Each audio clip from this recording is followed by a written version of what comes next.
Hello, everyone. This is Tom Fox back for another episode of the award-winning Texas Hill Country Artist Podcast with two of the award winners, Deanna Eixman, Elaine Capers. Ladies, first of all, welcome back. Thank you. Thanks for having us. So glad to be here. And congratulations on the award. Yes.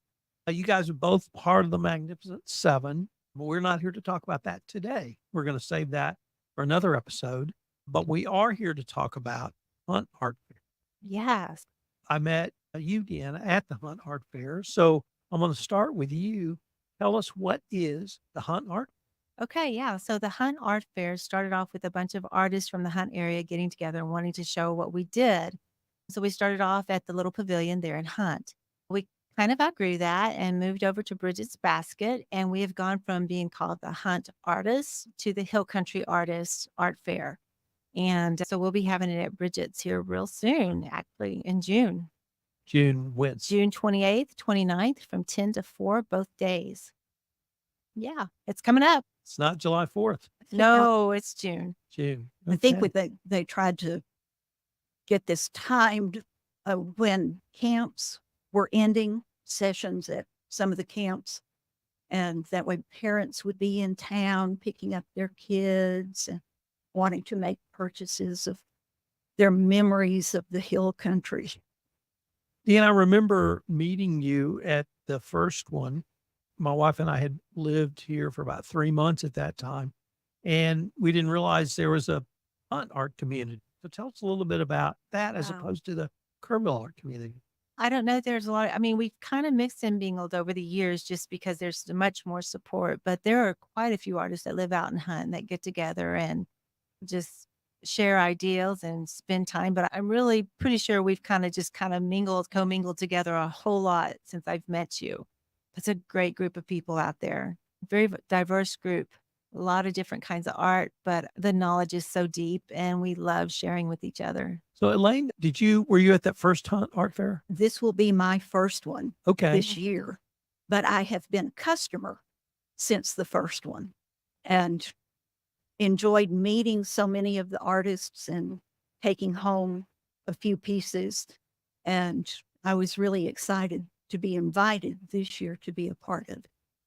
Then, Deanna, tell us a little bit about the difference in the physical location, because it really is different at Bridget's Basket. So maybe tell our audience a little bit about what Bridget's Basket is, and then how you are able to really utilize a very unique space in this part of the hill country. Yeah, Bridget's Basket is a great place to go eat or have a glass of wine or listen to music. She has done a fabulous job out there with making it a very comfortable space. She has indoor-outdoor dining out there, has incredible food, and has a little market too for fresh produce. And what she has done is she's opened up the opportunity for us to bring our tents and wares and set up with our tents or whatever we might have to display our art. And she has been kind enough and gracious enough to give us that opportunity that weekend to spend 2 days out there with all her customers. She will have a lot of people come in and out of that area simply because it is such a unique place to visit. And it's a great place to stop along the way as you're heading into Hunt more to where all the Hunt camps and everything are. Yes. Right. Yeah. So we have a lot of visitors that come through, a lot of repeat customers from the years before when we've had camp. Like I said, this is our 3rd year. And last year there were several people who came through that remembered seeing us the year before. I think it's probably easier to spot along the way. And they do such a good job of marketing. Bridges also offered the opportunity to get the information out to her customers, as well as we'll be on the radio and several different things like that to let people know about us.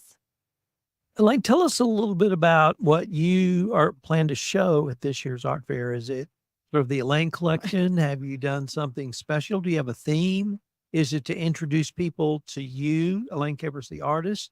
All of the above, none of the above, or even something else? All of the above. I primarily paint West Texas because that's where my heart is.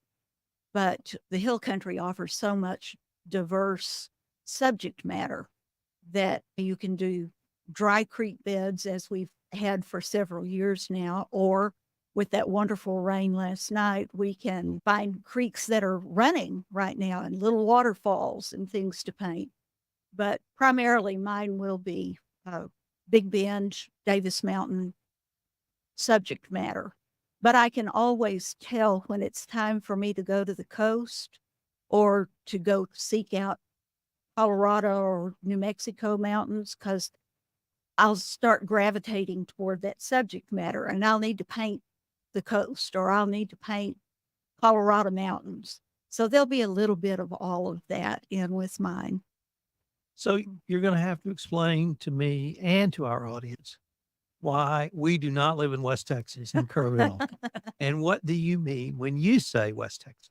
West Texas, to all of us who are from West Texas, starts about Big Spring on I-20 and works its way over to the corner where Roswell is and Carlsbad in New Mexico, out to El Paso, and then down into the Big Bend along the Rio Grande.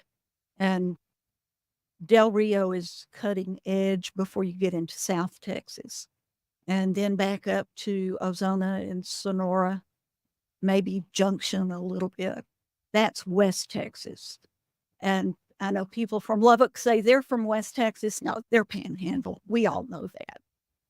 But the difference in living in the hill country and living in West Texas primarily is humidity and rainfall. It's a good year where I grew up in Fort Stockton and then in Pecos. A good year of rain is maybe 12 inches all year long. And when I moved to the hill country before the drought, you were getting 24, 28 inches of rain a year. And that was just amazing to me. And the temperature, as they say, it's a dry heat in West Texas. It is a dry heat, but when you have summers with 110, 115 degrees, and if there's not a breeze, that's just as hot as if there was humidity somewhere else. But we learn to live with it. We find the beauty in it. People that drive through West Texas think it's just flat and boring and dirt. But you get one little rainfall, and the very next day, there's wildflowers popping up everywhere. And it has its own beauty. And it's rugged, it's desolate, but it's... Deanna, what about you in terms of this year's art fair? Are you going to have a theme? You're going to do what you've done, try something new, all of the above, none of the above? Because we have in September the Magnificent Seven, that's where I'm going to have some new things. So I'll have a lot more of the same with my animals and landscapes and skies. You'll see that a lot at the Hunt Club. I have a lot more small animal pictures that I've done just because they've been fun, and I can do some really cute expressions on the animals with that. But yeah, I'm just doing a lot more of that, and some wildlife, some flowers. I usually have not been much of a flower person, but I've been doing more bluebonnets and things like that just because the season this year was so gorgeous. It was very inspiring. So we moved from Oak Creek Road to Tierra Linda in November. Okay. And so it was our first winter over in Tierra Linda. And one thing that struck me was how different the topography is. Oh, yes. And as we moved from, we had a fairly temperate winter, except for maybe 1 or 2 weeks. So as we moved into February and even into March, we're starting to get a lot of green. But the thing that struck me, particularly when you drive from Tierra Linda to Fredericksburg, is the different shades of green. Oh, I know. And Dawn from the Magnificent Seven, I was telling her that, and it's what you're looking at like an artist. Yeah, Yes, exactly. I love it. You hang around us long enough, you'll start seeing things differently. So even as I'm looking at over your shoulders here in our studio, I see half a dozen shades of green behind you. And that's all this really is leading to a question, which was we had anywhere from 2 to 6 inches of rain over the past day or two. What is that going to do in terms of the growth and the explosion of colors we're going to see on the roadside and in our backyards, on the road to Fredericksburg, on the road to Harper, wherever it may be? I think you'll see a lot more intensity in the colors of the greens and the yellows coming out. When we don't get a lot of rain, you end up having a lot more browns and a lot more duller colors that you're working with. But when you get that rain, you get the vibrancy that comes out of the colors and the washes all the old pollen and dust off. And you're right, the vibrancy will just be amazing. If could you tell us maybe some of the other artists who you might know are coming to this year? Yeah. So Nancy Hoffman will be there. Laura Williams will be there. Janet Renwald, Janelle Lindley, Juan Liao. Yeah. Jeremy Cerna may be coming in. He's a friend of mine that does some beautiful watercolors. I'm trying to think who else. Those are the only We ones have a Texas artist that's coming up from the area, Houston area, hopefully, and he is a beautiful woodworker. He So was there last year. he was there last year. So we're hoping he comes again. So he takes he finds pieces of wood and makes new things out of them. It's beautiful. Right. I don't know. Do we have any photographers out there? We should have a ceramist out there, but I don't know who though. I would think we're waiting to hear whether it's accepted or not. And if we So- don't have any photographers, we need to, because there are some amazing photographers in the hill country. And Yeah, so we are trying to stick to fine art. And so Right. it's not a craft show, it's a fine art show. I don't know. We're still waiting for some answers from a few people that we've reached out to.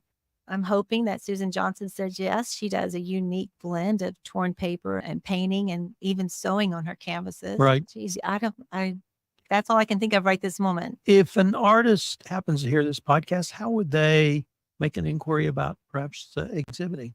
They could contact any of us, and it would be Laura Williams who's doing take in and lining everything out. Laura and Nancy. Nancy. Yes. And so, but if they, The end. all right. Yeah, I will. In terms of, you said 2 days, the weekend of the 26th, 27th, It's actually 28th and 29th. 28th, 29th. Mhm. Okay. Friday and a Saturday. Friday and a Saturday. Do you know if Bridget's Basket will be serving food? Oh, yes. That's one of the reasons we're having it there is because she has magnificent food. So, yes, come out, come eat, listen to music, enjoy our art, and check out her place. She's got a beautiful place out there. There's so much to take in. And it's just a great time to sit out on the patio and enjoy the nature and the surroundings of the beautiful hill country while looking at beautiful art and getting to know some of us. We'd love to meet you. Yeah. Last year she had grapevines that were growing Oh, yeah. sort she of had- out where the cars park. Right. And they were loaded with grapes. Yeah, at the time. It's just very interesting place to see all that she has going on out there. There's a lot of flowers and everything that she grows. She grows a lot of produce out Yeah. that way. So She it's fun. does. She does organic produce. She has very good coffee. Yes, unique food. Unique food. Her menu changes all the time. So Right. it's always yummy. Indeed, it is. Is there a Facebook page or some other page There about the is. Hunt Art Fair? There is a Facebook page and it's called the Hill Country Artist. And so I think that should be changed by now. It was the Hunt Artist, but it's Hill Country Artist that you can find on Facebook. Okay. Now, if someone wanted to get in touch with either of you guys to find out more, could they go maybe to your website, or we'll start with you, Deanna? Yes, mine is DeannaEixman.com, or you can find me on Facebook, Instagram, just about anyway. So feel free to find me. My phone number's on both of those, on all three of those mediums. What's your handle on Instagram? Facebook, Deanna Deanna Eixman. Eixman Art. Mhm. And Elaine. Don't have a website, but they can find me on Facebook, Elaine Capers, or Art by Elaine on Facebook. Okay. And can leave a note there and I'll respond right away. So anything I haven't asked you that you wanted to talk about in terms of the upcoming art fair? I'm just really excited about being a newbie this year, Yeah. seeing how it goes. Well, I think we're all really excited simply because we're expanding past the hunt group and we're moving out and inviting other people in and just kind of enlarging our circle, so to speak, of artists. I think it'll be a great group of artists out there. I think you're going to see beautiful artwork, and I want to invite everybody to come out and get to know us. So One thing that struck me last year was that this event really has become one of the anchor events for artists to exhibit in the Hill Country Right. annually. And I really thought the first one was on the 4th, or the weekend of the 4th. it probably was. Like Elaine said, we were just trying to get a larger range of marketing to those that come in and out for camps, for the closure and opening of camps. It seemed like the July 4th weekend that we did it in originally, we had spurts of people coming in because so many people were out enjoying the river and the fireworks. So it probably wasn't the best weekend for us. And we learned that through the first one. So we've just kind of moved it and coordinated when camps, because it seems like there's a lot of families here that know families. So it's a big family outing weekend, basically. But as we go through the calendar year, I think people are beginning to think about you guys at sort of this time of the year. Yes. I love for that. all of it. That's Yeah. what we want. That's a good thing. Yeah. That's quite humbling Yeah. that folks think of us. And there are several places in this area that we are able to show our work. So many of the restaurants and eateries have invited hill country artists to show. The Copper Pot is in Ingram, Right. Great has juice. a grape juice, Yep. and The Cultural Arts Center downtown Yes, is a great place and- to see things. Even the yes. Kerrville Winery. yes, Yeah, there's several places that embrace this. Pint and Plow. yes, So, yeah. yes. Well, ladies, I wanted to thank you all for coming down and taking the time to come down and visit with me. I'm greatly looking forward to this year's event. We are too. We're Yeah. excited about it and hope to see a lot of folks out there. And look It'll be forward to fun. seeing you out there too. Absolutely. Always. Okay. Thank you. Thank you.